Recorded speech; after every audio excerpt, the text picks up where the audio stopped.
plot atau pool. Berikut adalah nama-nama pool, lokasi, dan gembala pool. Bapak Ibu dapat bergabung dengan pool terdekat dari tempat tinggal Bapak Ibu.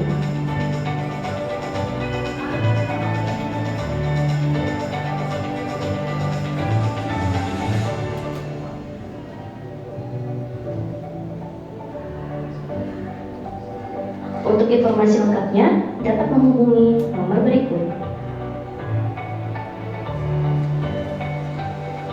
Kubu doa akan diadakan setiap hari Rabu pukul 3 sore di Grand Cimanggis Mall, lantai 4.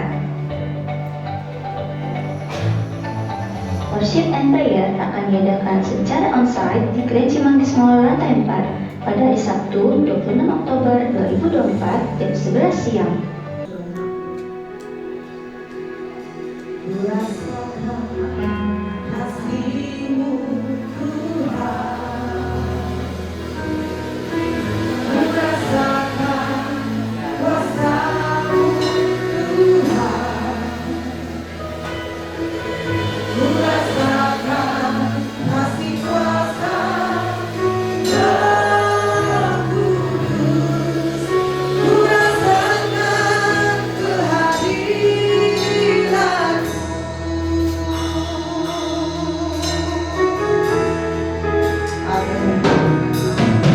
Rasakan kasih-Mu Tuhan, ku rasakan kuasa-Mu Tuhan, ku rasakan kasih kuasa Roh Kudus, ku rasakan kehadiran-Mu. Curahkanlah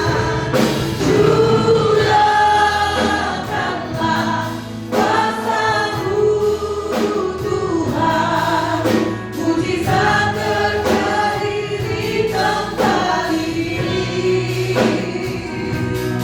Curahkanlah kuasa-Mu Tuhan, mujizat terjadi sekarang ini. Curahkanlah kuasa-Mu Tuhan, mujizat terjadi di tempat ini. Curahkanlah kuasa-Mu Tuhan, mujizat terjadi sekarang ini. Mari angkat tanganmu, nyatakan.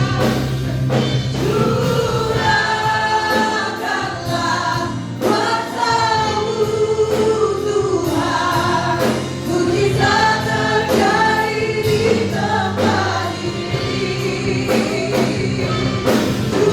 Curahkanlah kuasa-Mu Tuhan, mujizat terjadi sekarang ini. Mujizat terjadi sekarang ini. Mujizat terjadi sekarang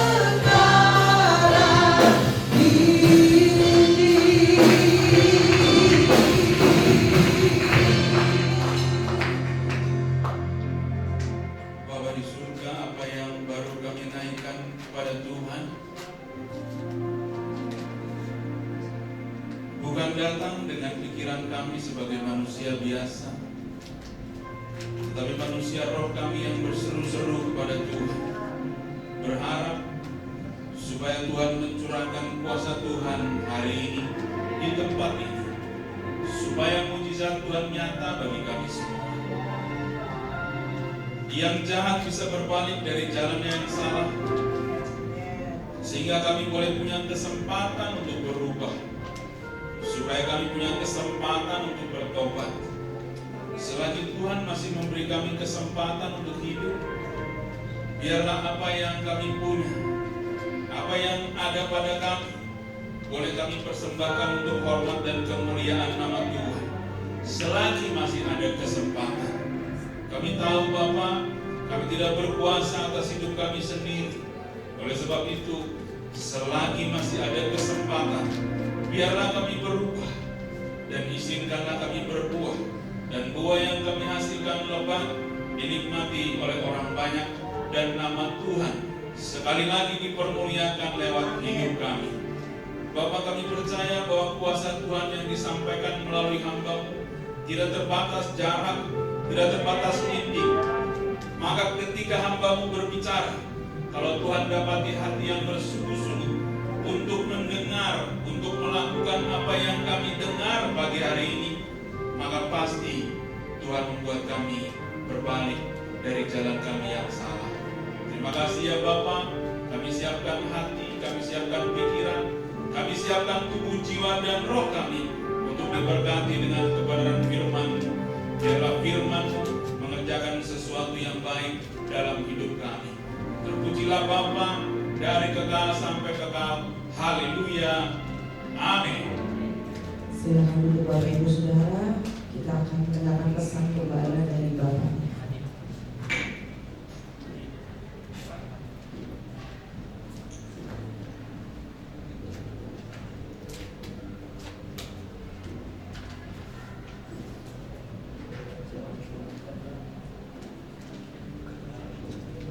Shalom semuanya.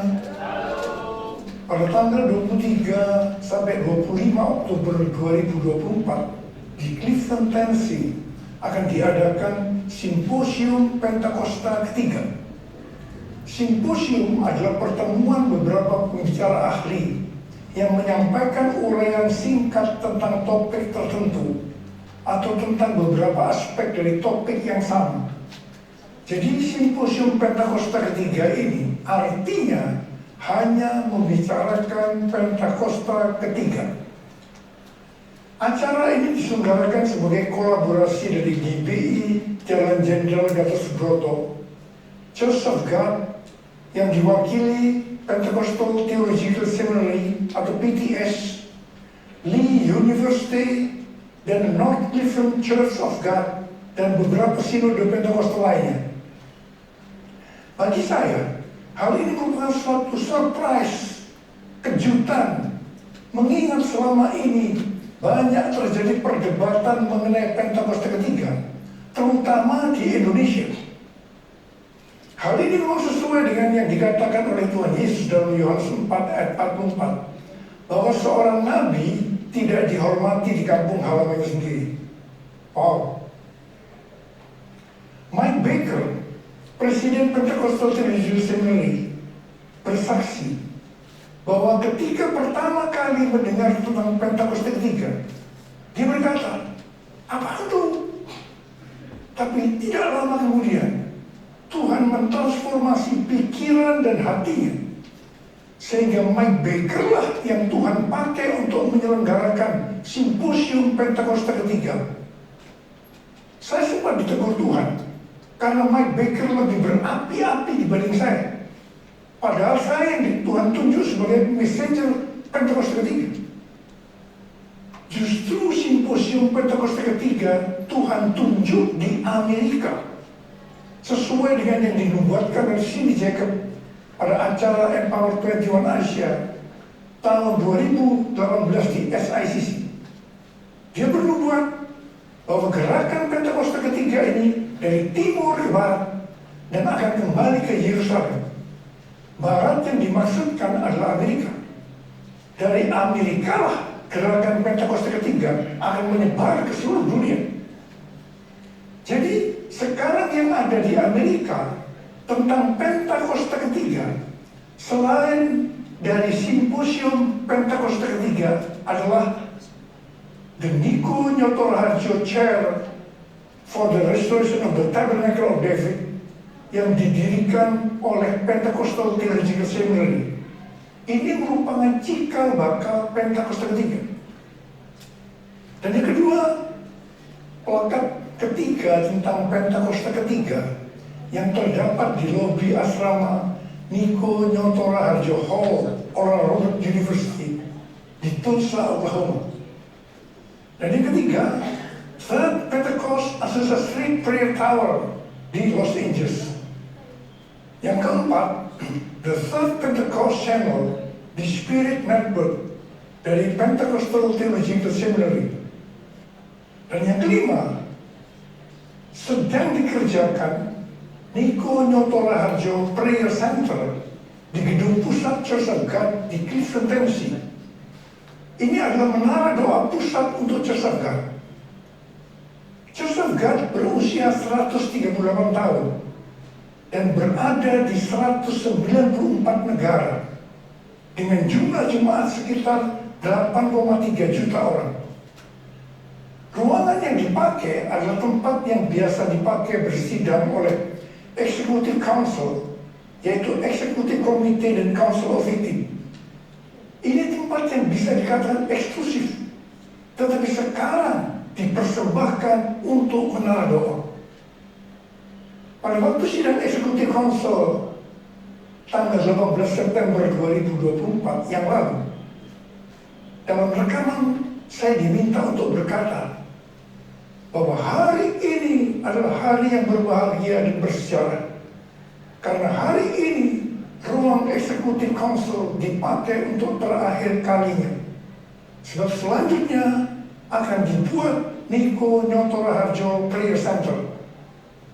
Hari-hari ini Pentakosta ketiga sedang dicurahkan untuk menyelesaikan amanat agung.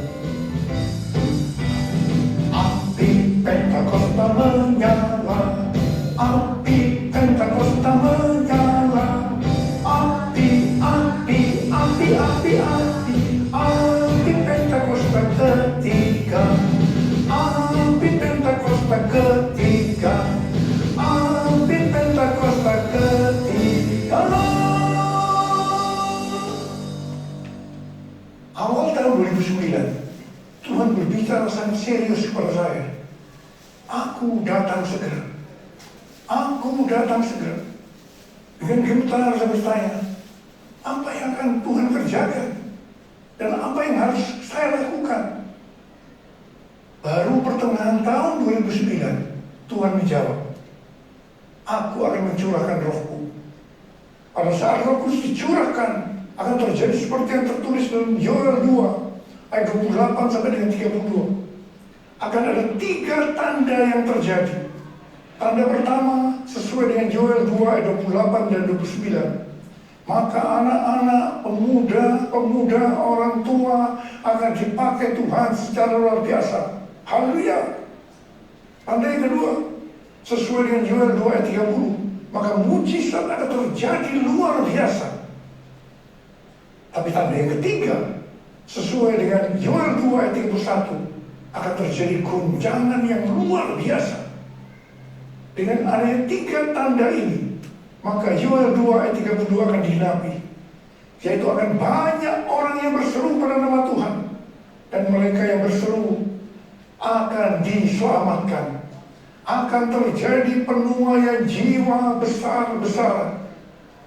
Jadi sebelum kedatangan Tuhan Yesus yang kedua kalinya, akan ada pencurahan Roh Kudus yang dahsyat. Ini akan mengakibatkan penuaian jiwa besar-besaran. Selama hampir 10 tahun, setiap kali saya berkhotbah, selalu saya memperkatakan akan terjadi goncangan yang dahsyat. Siapa mengira yang dimaksudkan dengan goncangan di sini adalah COVID-19?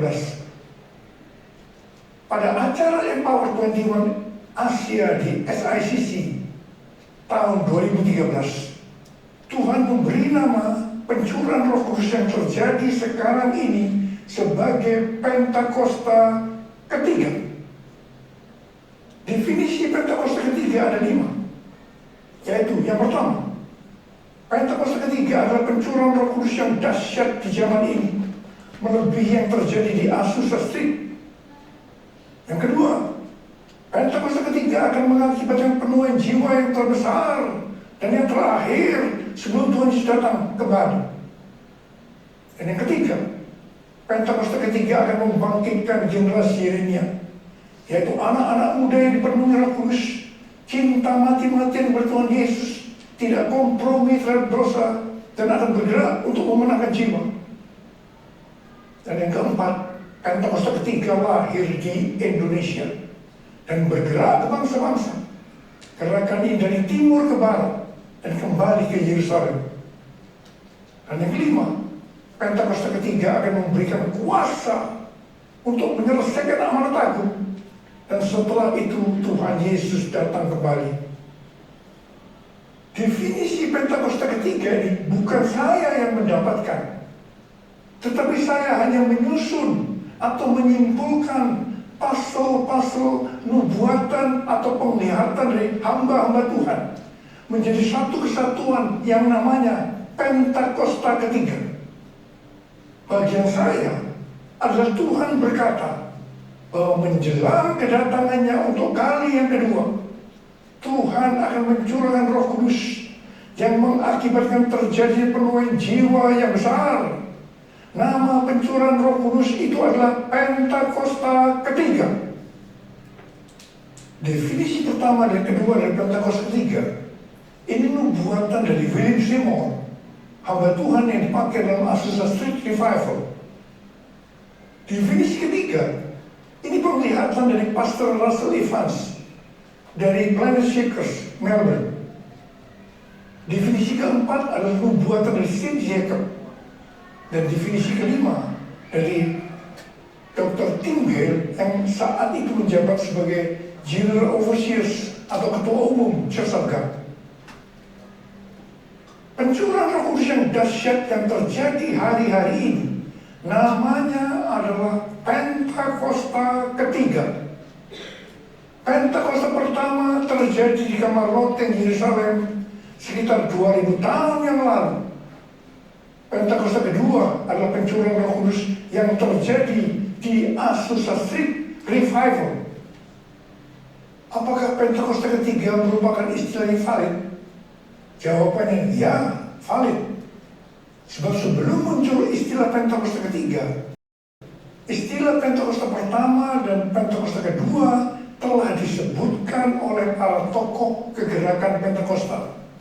Dengan demikian, penyebutan istilah Pentakosta ketiga dapat dikatakan sudah ada pola yang mendahulunya. Selain itu, istilah ini juga sudah terkonfirmasi secara internasional. Itu sebabnya menolak Pentakosta ketiga berarti menolak Pentakosta kedua, berarti menolak keseluruhan peristiwa Pentakosta. Penggunaan istilah Pentakosta pertama dan Pentakosta kedua sudah pernah disebutkan oleh hamba-hamba Tuhan seperti John Fletcher, John Wesley, Frank Bartolome, David Wesley, Mylan, Fred Harrington, dan lain-lain. Jesus, I believe in you. Jesus, I belong to you. You're the reason that I live, the reason that I sing. Jesus, I believe in you. Jesus, I belong to you. You're the reason that I live, the reason that I sing. It's all I am. Ada banyak pertanyaan mengenai soal Pentakosta. Kalau ada Pentakosta pertama, kedua, dan ketiga, apa ada yang keempat, kelima, dan seterusnya? Ini jawabannya. Yang pertama, ada nubuatan William Seymour di tahun 1910 bahwa dalam 100 tahun yang akan datang akan ada kebangunan rohani lain seperti yang terjadi di Azusa, dan kemuliaan Shekinah akan kembali, dan kegerakan Allah tersebut akan lebih besar dan lebih luas dari yang terjadi di Azusa. Tidak hanya terjadi di satu tempat atau kepada beberapa orang saja, melainkan akan menjangkau seluruh dunia. Dan kegerakan itu tidak akan berakhir bahkan sampai kedatangan Tuhan. Berdasarkan nubuatan ini, saya percaya bahwa Pentakosta ketiga adalah pencurahan Roh Kudus yang terakhir sebelum kedatangannya. Jadi tidak ada Pentakosta keempat, kelima, dan seterusnya. Yang kedua, Alkitab mengajarkan Tuhan Yesus akan datang segera, sewaktu-waktu, sehingga setiap generasi dalam kurun waktu kedatangan Tuhan Yesus yang pertama sampai dengan kedatangan Tuhan Yesus yang kedua memiliki hak untuk percaya bahwa mereka hidup di hari-hari terakhir. Artinya mereka adalah generasi terakhir. Sebagai contoh, seperti yang dikatakan oleh Rasul Paulus dalam 1 Tesalonika 4 ayat 17 yang berkata, sesudah itu kita yang hidup, yang masih tinggal, akan diangkat bersama-sama dengan mereka dalam awan, menyongsong Tuhan di angkasa. Demikianlah kita selama-lamanya bersama-sama dengan Tuhan Yesus. Pertanyaannya, apakah kita sepakat dan juga percaya Tuhan Yesus datang segera? Jika kita percaya Tuhan Yesus datang segera, berarti kita percaya bahwa ini adalah penuaian jiwa yang terbesar dan yang terakhir sebelum Tuhan Yesus datang kembali. Ini juga berarti kita percaya pencurahan Roh Kudus Pentakosta ketiga adalah yang terakhir. Tidak ada Pentakosta keempat, kelima, dan seterusnya. Banyak peristiwa pencurahan Roh Kudus yang terjadi sepanjang sejarah gereja. Namun tidak semuanya dapat disebutkan sebagai peristiwa Pentakosta, seperti yang terjadi di kamar loteng Yerusalem yang disebutkan sebagai Pentakosta pertama. Ada 3 kualifikasi pencurahan Roh Kudus yang dahsyat seperti Pentakosta pertama, yaitu yang pertama, masif, ekspansif, dan multi etnis. Yang kedua, penekanan terhadap glosolalia atau bahasa roh dan manifestasi kuasa Roh Kudus. Dan yang ketiga, memiliki korelasi langsung kepada penyelesaian amal tanggung. Jika satu peristiwa pencurahan Roh Kudus kurang memenuhi salah satu kualifikasi saja, maka tidak dapat disebutkan sebagai peristiwa yang memiliki kualifikasi sebagaimana Pentakosta pertama, betapapun dahsyatnya. Artinya, satu peristiwa pencurahan Roh Kudus disebutkan sebagai Pentakosta kalau memiliki 3 kualifikasi pencurahan Roh Kudus seperti Pentakosta pertama. Ku buka hati untuk Roh Tuhan, ku buka hati menyembah Yesus. Jamahlah kami, penuhi kami dengan kuasa Allah Maha Tinggi, dengan kuasa Allah Maha Tinggi. Waktu Tuhan Yesus ditanya oleh murid-muridnya tentang tanda kedatangannya yang kedua kali dan tanda akhir zaman, Tuhan Yesus menjawab bahwa akan muncul Mesias-Mesias palsu yang memakai namaku, akan mendengar deru perang dan kabar tentang perang. Bangsa akan bangkit melawan bangsa, kerajaan melawan kerajaan. Akan ada kelaparan dan gempa bumi di berbagai tempat. Banyak orang percaya disiksa dan dibunuh oleh karena namaku. Banyak orang akan murtad dan mereka saling menyerahkan dan saling membenci. Banyak nabi palsu akan muncul menyesatkan banyak orang. Karena kedurhakaan makin bertambah, kasih kebanyakan orang akan menjadi dingin. Namun mereka yang bertahan sampai pada kesudahnya akan diselamatkan.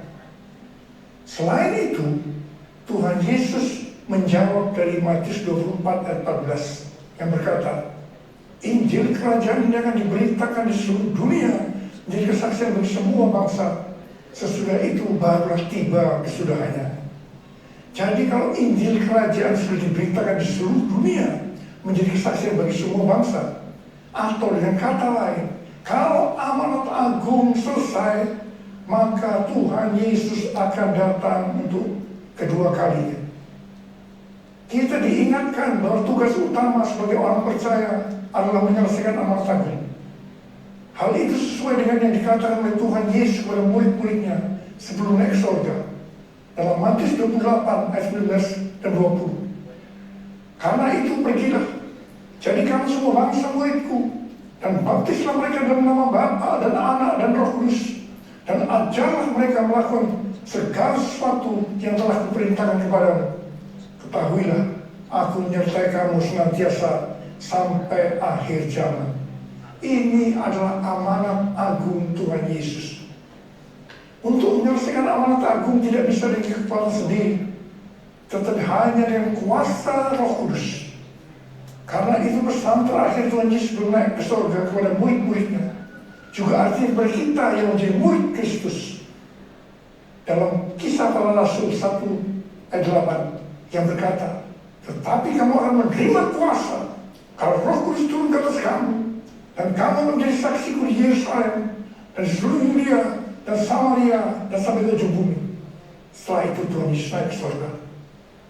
Setelah Tuhan Yesus naik ke surga, maka 120 muridnya pergi ke Yerusalem dan berkumpul di kamar roti. Mereka melakukan ini karena Tuhan Yesus yang menyuruh.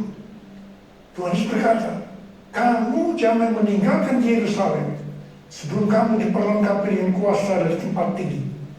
Sebab Yohanes membaptis kamu dengan air, tetapi tak lama lagi kamu akan dibaptis dengan Roh Kudus. Apa yang mereka lakukan di kamar roti? Mereka semua bertekun dengan sehati dalam doa bersama-sama. Artinya mereka berdoa, memuji dan menyembah Tuhan bersama-sama dalam unity siang dan malam. Ini prinsip menara doa. Ini prinsip restorasi pondok daru. Jadi untuk menantikan pencurahan Roh Kudus atau baptisan Roh Kudus yang kita sebutkan sebagai Pentakosta pertama, mereka melakukan ini. Gereja kita GBI Jalan Jenderal Garis Broto berumur 36 tahun. DNA yang Tuhan berikan adalah restorasi pondok daru. Kita tidak pernah memikirkan bahwa semua yang kita lakukan adalah untuk mempersiapkan pencurahan Roh Kudus Pentakosta ketiga. Selama 10 hari murid-murid Tuhan Yesus di kamar loteng mereka berdoa, memuji dan menyembah Tuhan dalam unity siang dan malam. Dan pada hari yang ke-10, itu pada hari Pentakosta, Roh Kudus dicurahkan. Hal itu diawali dengan suara seperti tiupan angin keras. Kemudian tampaklah lidah-lidah seperti nyala api, hinggap kepada mereka masing-masing, dan mereka dibaptis dengan Roh Kudus. Mereka mulai berkata-kata dalam bahasa-bahasa seperti yang diberikan oleh Roh Kudus untuk mengatakannya. Itu adalah bahasa roh. Peristiwa pencurahan Roh Kudus ini disebutkan sebagai Pentakosta pertama. Setelah itu murid-murid Tuhan Yesus dipakai secara luar biasa untuk melakukan amanat agung. Pentakosta pertama ini dahsyat. Mengapa? Sebab dalam waktu beberapa ratus tahun 70% dari dunia yang dikenal waktu itu, yaitu yang berada di bawah kekaisaran Romawi, menjadi Kristen. Pertanyaannya, apakah amanat agung sudah selesai? Belum. Karena itu pada tahun 1906 kembali Roh Kudus dicurahkan di Azusa Street. William Seymour, seorang hamba Tuhan, dipakai secara luar biasa. Pencurahan Roh Kudus ini disebutkan sebagai Pentakosta kedua. Pentakosta kedua ini dahsyat. Mengapa? Karena menghasilkan gerakan Pentakosta dan karismatik. Ada sekitar 700 juta orang yang diberdayakan Roh Kudus hari-hari ini. Pertanyaannya, apakah amanat agung sudah selesai? Belum. Karena itu hari-hari ini Roh Kudus kembali dicurahkan. Pencurahan Roh Kudus ini disebutkan sebagai Pentakosta ketiga. Kita harus percaya dengan Pentakosta ketiga, maka Injil Kerajaan akan diberitakan di seluruh dunia menjadi kesaksian bagi semua bangsa. Artinya amanat agung selesai, dan setelah itu Tuhan Yesus akan datang kembali. Haleluya. Dan saya mau berdoa buat saudara. Ada berapa banyak di antara saudara yang berkata, Tuhan, saya siap untuk menyelesaikan amanat agung. Berikan saya kuasa, Tuhan, kuasa untuk menyelesaikan amanat agung. Angkat tangan saudara. Katakan bersama saya, curahkanlah Kuasa-Mu Tuhan, mujizat terjadi di tempat ini. Curahkanlah kuasa-Mu Tuhan, mujizat terjadi sekarang ini. Curahkan ya Tuhan, curahkanlah kuasa-Mu Tuhan, mujizat terjadi di tempat ini. Curahkanlah kuasa-Mu Tuhan, mujizat terjadi sekarang ini. Mujizat terjadi sekarang ini. Mujizat terjadi sekarang ini. Mari sama-sama kita bangkit berdiri Bapak Ibu Saudara. Oh Tuhan, Tuhan curahkan kuasa-Mu, urapi kami, terima. Oh, terima kasih. Dalam nama Yesus. Amin. Mari kita persiapkan perjamuan kudus kita Saudara. Kita akan masuk dalam perjamuan kudus. Kita akan mengingat ayat ini. Setiap kali kamu makan roti ini dan minum cawan ini, kamu memberitakan kematian Tuhan sampai Ia datang. Perjamuan kudus ini perjamuan Tuhan Yesus sendiri. Setiap kali kita masuk dalam perjamuan kudus, Tuhan Yesus selalu berkata, biarlah ini menjadi peringatan akan aku. Karena itu mari arahkan hati kita kepada kebaikan Tuhan. Kita akan mengingat kebaikan Tuhan, supaya kita lebih mengasihi Tuhan Yesus. Kita lebih mengasihi satu dengan yang lain. Mari tundukkan kepala. Bapa, siapakah kami sebelum kami mengenal Engkau? Kami semua orang berdosa.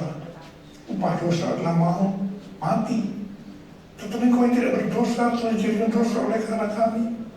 Kau harus turun dari surga mulia, menjelma menjadi manusia, mati ganti kami dengan penderitaan yang luar biasa. Sungguh Tuhan luar biasa kasih kepada kami. Kau jadikan kami sebagai anak-anak-Mu. Engkau bela, Engkau tuntun, Engkau berkati, Engkau ajar kami. Kalau kami salah, itu Engkau ya Aba. Itu Engkau ya Aba. Dan Tuhan Yesus akan memberkati kita melalui perjamuan kudus ini. Tapi Tuhan mau kita makan dan minum dengan cara yang benar. Karena itu masing-masing sekarang introspeksi. Lihat keadaan diri masing-masing. Jangan menyimpan dosa. Kalau ada dosa yang Tuhan ingatkan, langsung minta ampun. Langsung minta ampun. Ampuni saya Tuhan, ampuni. Kau melihat anak-anak-Mu ya Tuhan sedang menyelesaikan segala sesuatu ini ya Tuhan. Ampuni kami ya Tuhan. Layakkan kami untuk masuk dalam perjamuan kudus. Bapak terima kasih. Kami akan masuk dalam perjamuan kudus dengan hati yang penuh ucapan syukur. Dalam nama Yesus. Amin. Sekarang, mari angkat roti tangan kanan kita tinggi-tinggi. Sebab apa yang telah kutuskan kepadamu telah aku terima dari Tuhan. Yaitu bahwa Tuhan Yesus pada malam waktu Ia diserahkan mengambil roti. Dan sesudah itu Ia mengucap syukur atasnya. Ia memecah-mecahkan dan berkata, inilah tubuhku yang diserahkan bagi kamu. Perbuatlah ini menjadi peringatan akan aku. Saya dikasih Tuhan. Bukankah roti yang kita pecah-pecahkan ini adalah persekutuan kita dengan tubuh Kristus. Amin. Mari kita makan dalam nama Yesus.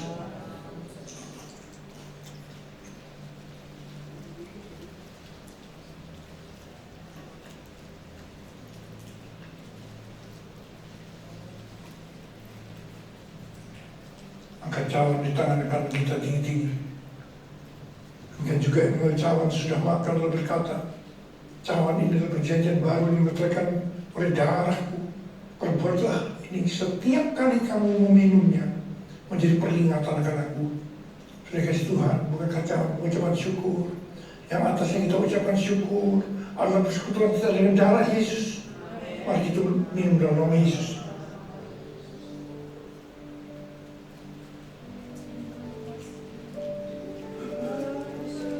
ucap bersyukur dan terima kasih dan suara. Terima kasih ya Tuhan. Terima kasih ya Tuhan. Terima kasih ya Tuhan. Oh, terima kasih. Kau menyertakan mereka membutuhkan pertolongan. Mereka membutuhkan jamaah Tuhan. Jamaah mereka satu-satu ya Allah. Jamaah mereka saat ini sedang menyembuhkan yang sakit, sedang membebaskan yang terikat, sedang menghibur yang susah, menguatkan yang lemah, memberikan penghargaan yang baru bagi mereka datang dengan keadaan putus pengharapan. Tuhan Kau baik, Kau baik, sungguh baik buat kami semua. Terima kasih ya Tuhan. Terima kasih buat semuanya. Terima kasih. Terima kasih. Terima kasih Yesus. Puji syukur hanya bagi Tuhanku. Terima kasih Yesus. Terima kasih Yesus. Puji syukur hanya bagi Tuhanku. Terima kasih. Terima kasih Yesus. Terima kasih Yesus. Puji syukur hanya bagi Tuhanku. Terima kasih Yesus. Terima kasih Yesus. Puji syukur hanya bagi Tuhanku. Puji syukur hanya bagi Tuhanku. Puji syukur hanya bagi Tuhanku.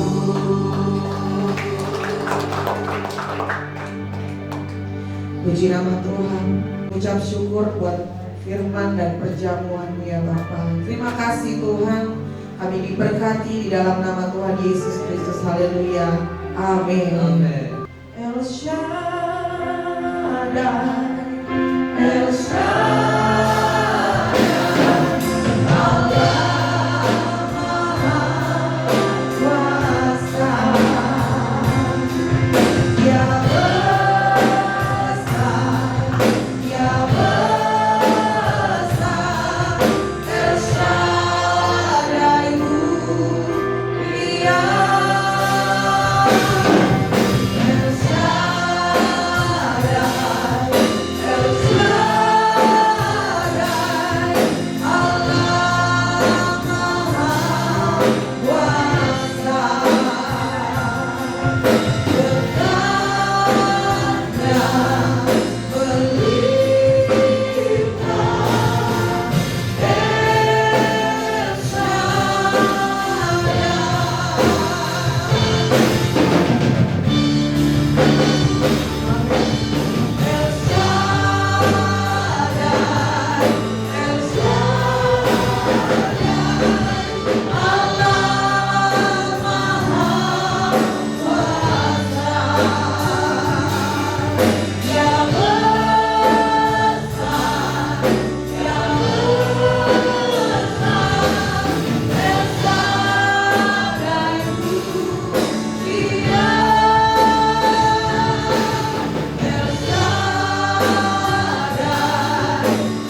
lebih angkat hatimu di hadapan Tuhan. Tuhan memberkati dan melindungi engkau. Tuhan menghadapkan wajahnya kepadamu dan memberi engkau damai sejahtera. Tuhan menyinari wajahnya kepadamu dan memberi engkau kasih karunia. Pulanglah, lakukanlah panggilanmu yang sejati, dan percayalah, jika engkau tidak menyimpang ke kanan dan ke kiri, maka berkat Tuhan tercurah atasmu. Kasih karunia dari Allah Bapa dan cinta kasih dari Tuhan Yesus Kristus, serta pertolongan yang manis dari Roh Kudus, menyertai saudara dan saya, mulai hari ini, besok kekal, hingga Maranatha. Mari semua yang mengasihi Tuhan kita katakan, amin.